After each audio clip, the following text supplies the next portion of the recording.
Hair fall হচ্ছে, কি করবে বুঝতে পারছো না? শ্রাবণীস বিউটি টিপসে তোমাদের সবাইকে স্বাগত।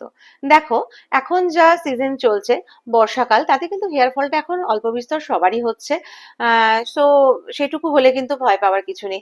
যদি খুব বেশি হয় তাহলে আগে অবশ্যই শিওর হয়ে নাও যে থাইরয়েড বা অন্য কোনো তোমাদের ফিজিক্যালি প্রবলেম আছে কিনা, তাহলে সেটা আগে সলভ করো। আর যদি সেটা এরকম কোনো সমস্যা না থাকে বা সেটা যদি থাকেও, তাহলেও তোমরা কিন্তু যে হোম রেমেডিসটা বলছি সেটা কিন্তু তোমরা করতে পারো। কি করবে তোমরা? তোমরা মেথি নেবে, মেথি আর কয়েকটা কেশত্ব পাতা, ঠিক আছে? সেটা নারকেল তেল নেবে, নারকেল তেল নিয়ে ভালো করে গরম করে নেবে। ভালো করে গরম করে সেটাকে ফুটিয়ে নিয়ে ঠান্ডা করে রাখবে। ঠান্ডা করে রেখে যখন স্ক্যাল্পে লাগাবে, অ্যাপ্লাই করবে, তখন কি করবে, একটা পাত্র, যে পাত্রটা তোমরা নেবে সেটাকে গরম করে নেবে, তেলটাকে কিন্তু আর গরম করবে না। সেই পাত্রে গরম করে নিয়ে পাত্রটাকে, সেই পাত্রে তেলটাকে ঢালবে। তার ফলে যতটুকু গরম হয় সেই গরমটাই কিন্তু এবার স্ক্যাল্পে তোমরা ভালো করে ভাগ করে করে কিন্তু স্ক্যাল্পে লাগাবে।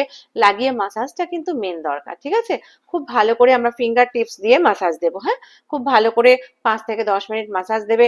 মাসাজ দেওয়ার পর খুব ভালো হয় যদি তোমরা একটা গামলায় গরম জল করে টাওয়ালটাকে ভিজিয়ে নিয়ে নিকড়ে জাস্ট গরম যে ভাবটা, সেটা যদি তোমরা স্ক্যাল্পে দাও। দেখো, পার্লারে এসে যদি তোমরা ট্রিটমেন্ট নাও তার জন্য আলাদা প্রসেস রয়েছে, কিন্তু ঘরোয়া তো সেটা নেই তোমাদের।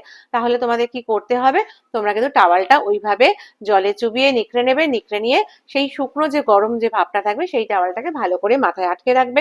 5 মিনিট রাখবে, রেখে কিন্তু তারপরে খুলে দিয়ে তোমরা এরকম ভাবে 2-3 বার করতে পারো, ঠিক আছে? এই প্রসেসটা করার পরে ওভারনাইট কিন্তু অবশ্যই তোমাদের অয়েলটা রাখলে খুব ভালো হয়। না হলে খুব যদি একদম সময়ের অভাব থাকে তাহলে 2 ঘন্টা অন্তত রেখো, ঠিক আছে? রেখে তোমরা পরের দিন কিন্তু শ্যাম্পু করে নিও। যদি খুব হেয়ার ফল হয় অবশ্যই তাহলে অ্যান্টি হেয়ার ফল শ্যাম্পু কিন্তু তোমরা ইউজ করো। চ্যানেলটা যদি ভালো লেগে থাকে তাহলে কিন্তু সাবস্ক্রাইব করো। আর টিপস গুলো যদি তোমাদের ভালো লাগে তাহলে লাইক করতে ভুলো না।